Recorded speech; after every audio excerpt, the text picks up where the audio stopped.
Greetings, this is Pink Frog Yellow Boots from Behavior, working towards achieving holistic health for everybody. When we talk about empaths, we are talking about a group of people who are more attuned to individuals around them emotionally and energetically.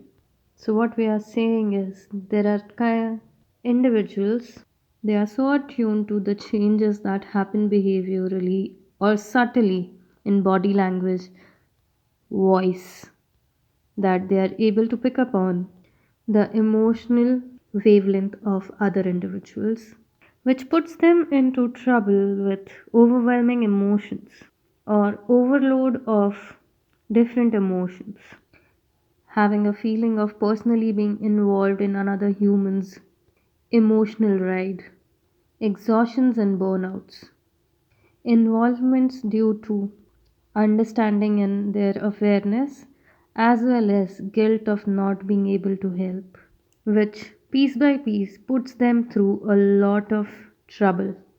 Thus, it is important that we cover boundaries for empaths.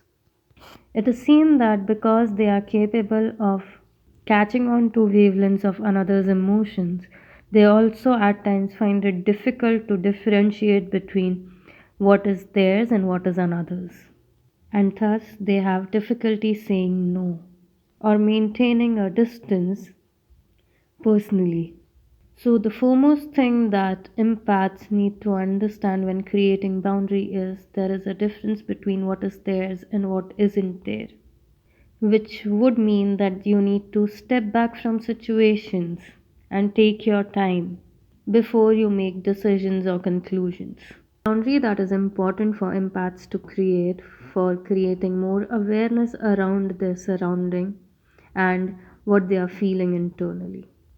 Self care is another boundary that empaths need to make. Here it is to emphasize that taking care of yourself is far more important than being overloaded by everybody else's energy. Majority of the time, self care for individuals who are empath revolve around sightseeing in nature, spending time alone, spending time in water or with water, indulging into creativity or art, having a close confidant to whom you can express how you are feeling about your feelings as well as the overload that you carry. Next boundary should be having a pause before you agree or commit to something.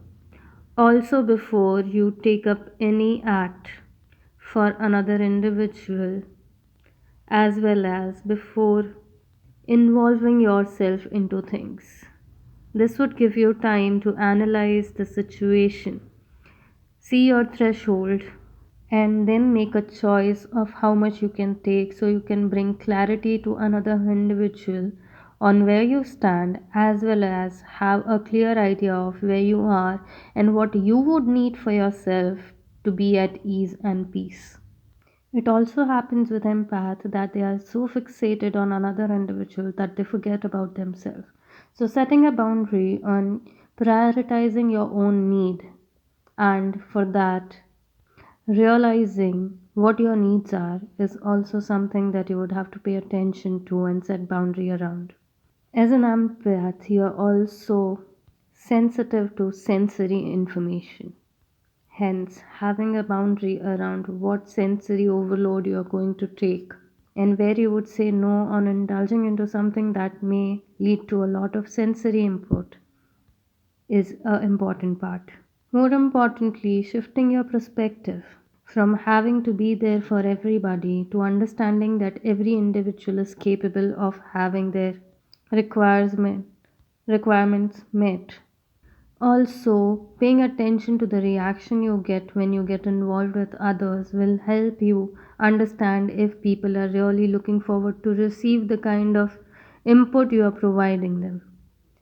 There are boundaries that individuals who are empath need to form in social settings with personal relationships as well as with self. As each individual is different, it is important that if you are being overloaded and feeling burnout because of your empathetic personality, you seek professional help, as you matter as much as everybody else.